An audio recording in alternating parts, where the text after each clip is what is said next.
Assalamualaikum warahmatullahi wabarakatuh. Salam Om Swastiastu, Namo Buddhaya, salam kebajikan, salam bela negara. Perkenalkan kami dari kelompok 1 mata kuliah Keamanan Data dan Jaringan Universitas Veteran Jakarta dari kelas B.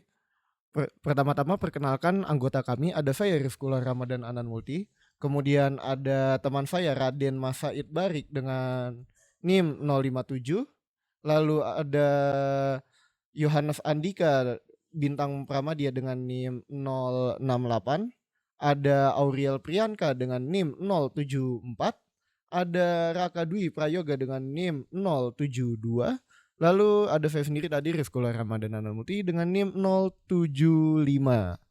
Boleh selanjutnya? Baik, selanjutnya kita akan membahas pentingnya BCP dan DRP dalam SIMRS. Gangguan pada sistem rumah sakit seperti cyber down, serangan cyber, atau bencana dapat menghambat pelayanan dan bahkan membahayakan keselamatan pasien. BCP atau Business Continuity Plan memastikan layanan rumah sakit tetap berjalan saat terjadi gangguan. Sedangkan DRP atau Disaster Recovery Plan berfokus pada pemulihan sistem dan data agar operasional dapat kembali normal dengan cepat. Dengan penerapan BCP dan DRP, rumah sakit dapat mengurangi risiko kehilangan data pasien, menjaga keselamatan pasien, serta mempercepat proses pemulihan layanan. Next. Selanjutnya saya akan menjelaskan komponen utama Business Continuity Plan atau BCP pada SIMRS. Pertama, identifikasi risiko dan dampak, yaitu mengenali potensi gangguan serta menilai dampaknya terhadap layanan kritis rumah sakit. Kedua, strategi mitigasi dan pencegahan, yaitu menyiapkan langkah-langkah untuk mengurangi risiko dan mencegah terjadinya gangguan sistem. Dan yang ketiga, rencana komunikasi darurat yang memastikan koordinasi dan penyampaian informasi dapat berjalan cepat saat terjadi insiden. Dan terakhir, pemulihan layanan kritis, yaitu proses mengembalikan layanan dan sistem SIMRS agar operasional rumah sakit dapat kembali normal secepat mungkin. Dengan keempat komponen ini, BCP membantu rumah sakit tetap memberikan layanan meskipun terjadi gangguan. Selanjutnya ada Disaster Recovery Plan atau DRP pada SIMRS. Yang pertama di sini ada deteksi dan respon insiden, di mana identifikasi insiden cyber atau kegagalan sistem secara cepat dan aktifkan protokol respon darurat IT rumah sakit.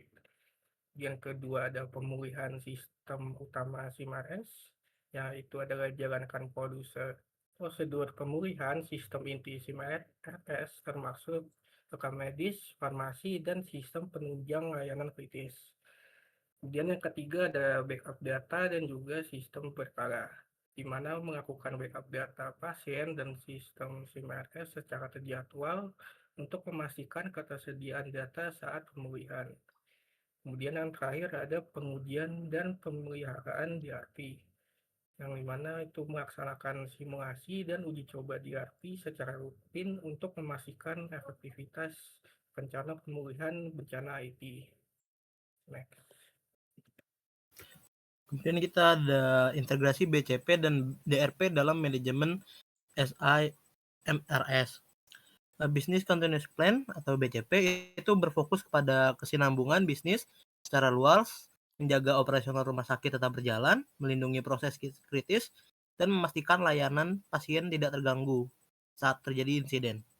Dan untuk Disaster Recovery Plan atau DRP itu berfokus kepada pemulihan sistem IT dan data SIMRS, mengembalikan infrastruktur teknologi, memulihkan database pasien, dan memastikan sistem informasi kembali beroperasi secara penuh setelah terjadinya bencana.